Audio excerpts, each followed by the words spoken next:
everyone, and welcome back to a new video. My name is Evelyn Borta, and I really hope that everyone had an amazing weekend. Mine was good. I spent yesterday in the nature, and that was very replenishing for me. It recharged me definitely energetically, and there's a lot of healing happening for me whenever I'm outside. So that was really good. That was really nice. And of course, like a lot of grounding as well. So I can just encourage everyone to spend as much time in the nature as possible, especially those that are living on the northern hemisphere, where autumn is here, the weather might be not that nice.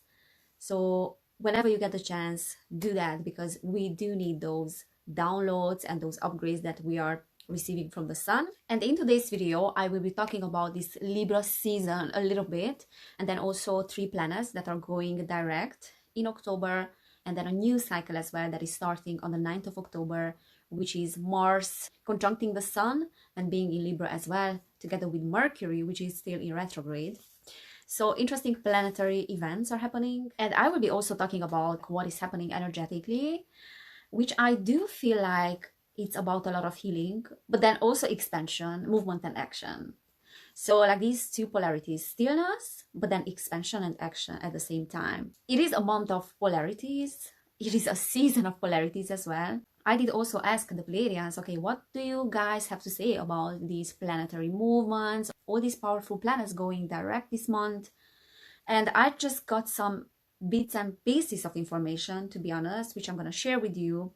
But then they told me about something that I received back in June when I first started to contact them. And I did refer to my first contact with the Pleiadians in my previous video. So I shared some information which I already shared on my YouTube channel. But then I cannot remember if I received a shorter message just before that information that I shared with you, that was a longer message back in June, or straight after that. However, I did receive like a shorter message back in June from them when I first contacted them, and they just gave me this feeling that it's not the right time back then to share that message. And then yesterday they reminded me of that message, and they were like, you need to share that message right now because now is the right time. So it's interesting how things are coming together, and it is not a coincidence that I refer to them and their message in June in my previous video as well. So it's interesting how the past has a correlation with the present, how my first contact with the Pleiadians has a correlation with the present. And actually they are talking about that in the message they gave me yesterday, why we do feel like are reliving the past, but they're living the future as well. It does make sense when we think about these movements of the planets, which I'm gonna talk about soon. Libra and Scorpio season have been always about a resurrection, a transformation for me. So this season for many of us is about healing and reinventing ourselves. My rising sign is Libra, so it does make sense why I'm feeling so challenged every single year in this period of time, because it's all about the new self wanting to emerge. And then Scorpio season is about death and rebirth. Plus, Scorpio is ruled by Pluto, which is a very slow-moving planet and is not joking around. It does destroy everything that wasn't working, and it brings new energy. So there is a death that is happening and a rebirth as well, which is more aligned with what we are and brings something that is more suitable for us. And yeah, let's get into what these planets are representing that are moving direct in October, plus this new cycle that is starting on the 9th of October and will last until 2023. And that cycle is Mars and Mercury and the Sun being in Libra. So in the next 2 years, we can expect some aggressive push when it comes to achieving fairness and equality in the society. So on a societal level, because Mars is the planet of war and it's ruling Aries as well. Aries is the fighter, and we have also a full moon this month, which I'm going to make another video about in Aries. So there will be a fight for justice. There will be a fight for fairness, because Libra is about justice, law, fairness, equality. Libra is also about balance, peace, harmony. It is obsessed with achieving peace. It is a peacemaker. It doesn't like conflict. It wants to achieve equilibrium in the world. But we do have Mars in Libra, and Mars is aggressive. Mars is the god of war.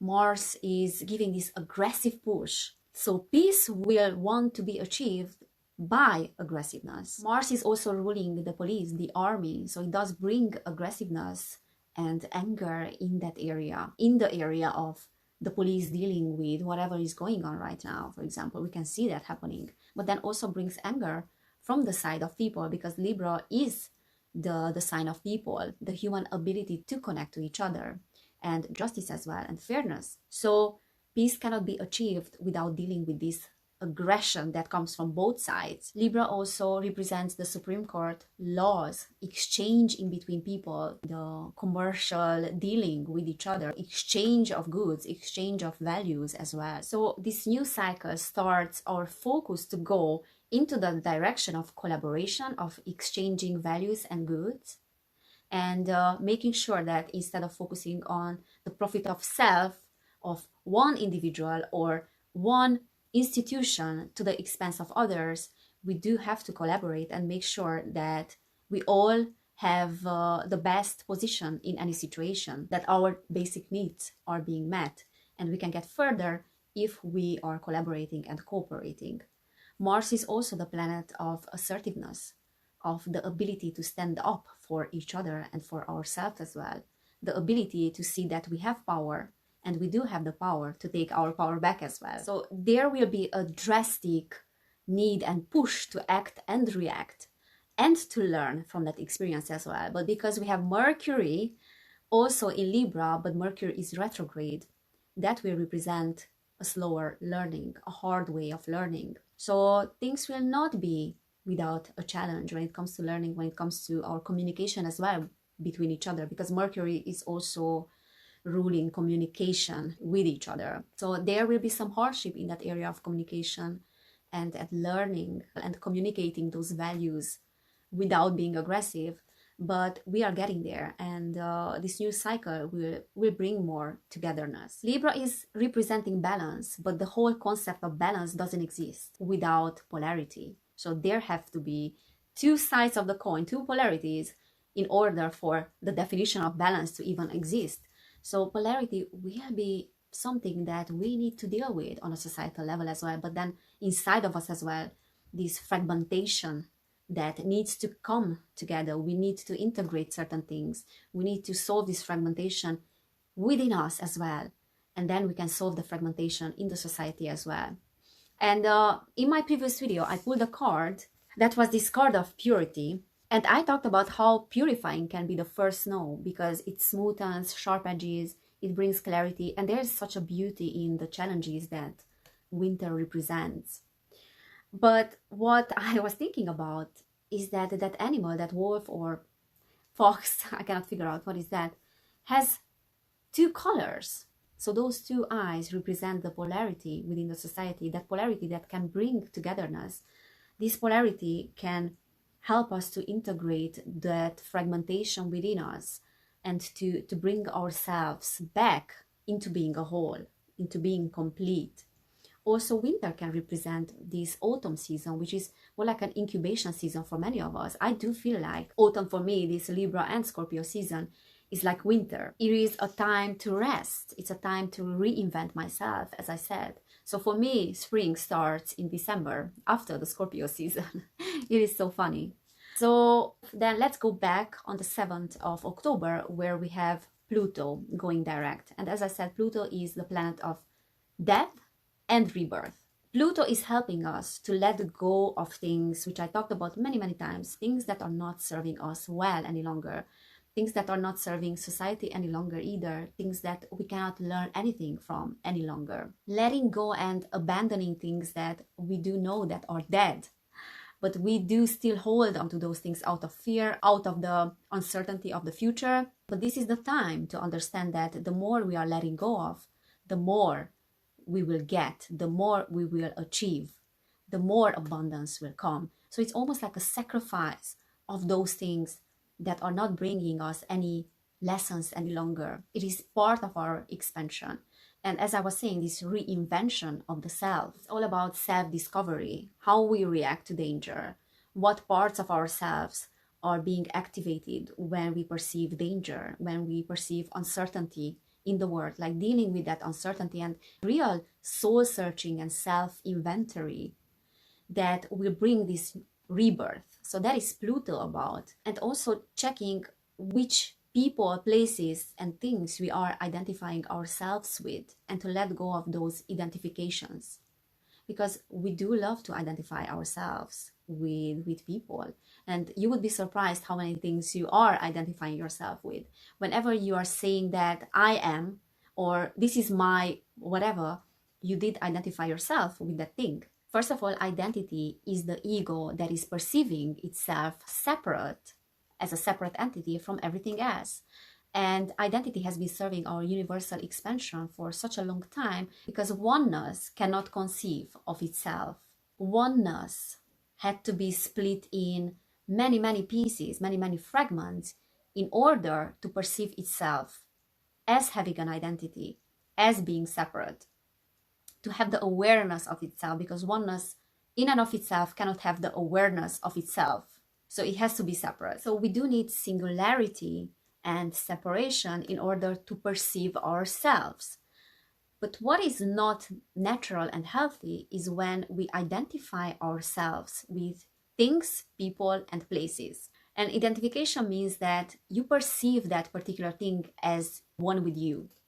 My child, my partner, my wife, my husband, my twin flame, my soulmate, my car, my bag, my body, my emotions, my thoughts. When we identify ourselves with other people, we also perceive those people to be exclusive to us and us to be exclusive to them.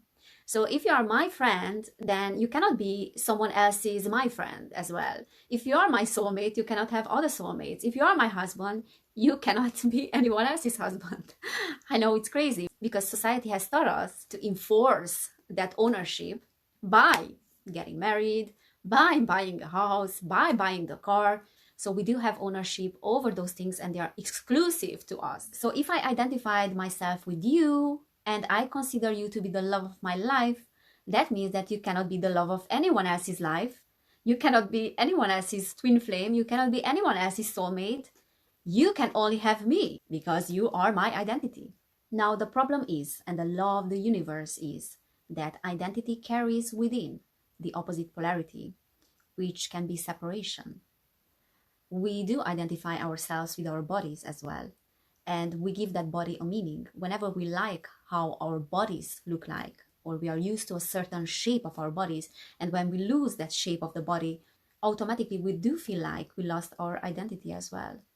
When we go through a divorce, we feel like we lost our identity by losing that partner as well, because it was ours. So what we need to notice and to take inventory of during this Pluto going direct is noticing which areas of our lives we created these identities. What people, places, things are we identifying ourselves with. Some people identify themselves with pain. And what the ego does, the ego will bring those experiences that will reinforce that identity. So it will bring painful experiences. And not to forget that every identification is carrying within the two polarities, two sides of the coin. So the question is how to disidentify ourselves from all those things and not pushing those things away, because that is what fear does. And you cannot push anything away from you without hurting yourself in the process. Identifying yourself with a person and then pushing that person away, it will feel like self-abandonment, abandoning your self-identity. So we need to disidentify from those people. And we start by disidentifying ourselves from our thoughts, emotions, and the body. Not to identify yourself with whatever you think, but be the observer of those thoughts. Be the awareness behind those thoughts. And instead of saying my body, you can say the body. And instead of referring to your spouse as my spouse, you can refer to them as by their name. Words can be very, very powerful. And we do have to pay attention to our vocabulary. And of course, society doesn't teach us how to pay attention to these things. There is an error in thinking on a societal level. We have to reinvent ourselves by paying attention, as I said, all the time, what we are consuming, how we are referring to these things. And of course, it is very hard to disidentify yourself from a partner if you have childhood wounding in regards to abandonment, in regards to partners, to intimacy. So first the healing needs to happen, and that integration of the fragment itself. So this identification can happen, this non-attachment, the practice of non-attachment can happen when we had that healing. But this period of time is about healing the inner child. It's the butterfly that wants to emerge and to be transformed so we can be reborn. And that is Mars about, you know, this cycle with Mars, because Mars is ruling the first house. That is about identity and the self. And then we also have Pluto, which is death and rebirth. So this month is perfect for that, and this new cycle is perfect for that as well. So let's talk about Jupiter as well and Saturn that are going direct this month as well. Saturn is going direct on the 12th of October. Saturn is the god of war. It is about speed, acceleration, sudden changes, sudden moves. But because Saturn is in discordance with Mars, it slows things down. So it creates harmony. And we also have Uranus, which is in discordance with Saturn. Saturn represents rules, traditions, regulations, traditional way of thinking. Uranus is the exact opposite, is innovations, it's change, is the future, doing things in a non-conventional way. And this discordance is creating the need for change and the need for no change. These two polarities as well. One group of people wanting change, the other one not wanting change. One part of yourself wanting the change, the other one rejecting the change. So this dilemma between the two polarities. But the good news is that Saturn is the planet of tangible results, long-lasting goals, long-lasting results of your labor, of your work. And Mars being in discordance gives it a push to go for those things that will be long-lasting. So it is a great period, a great season of building blocks, like building the foundations of your future. But I do feel like October is more about resting a little bit, and then we can put things into motion afterwards, maybe during the Scorpio season or December, as I said, after the Scorpio season has ended. For me, Scorpio season is more about the birth of new ideas, so rebirth, because Scorpio is ruled by Pluto. But then I will put things into action, into motion in December, Sagittarius season. I started my YouTube channel 1 year ago in the beginning of December. So of course, these planetary movements are not going to have the same effect on all of us. It's going to affect you based on your birth chart. But I do feel like collectively it is applicable for most of us and on a societal level, because these planets have specific energies that are affecting the collective. And then we have Jupiter that starts going direct on the 18th of October, and it will be in this direct motion until the 28th of December. And Jupiter is all about enthusiasm, new energies, feeling hopeful about the future, energized about whatever is coming, and then can create really tangible and long-lasting results, because we also have Saturn that started to go direct on the 12th of October.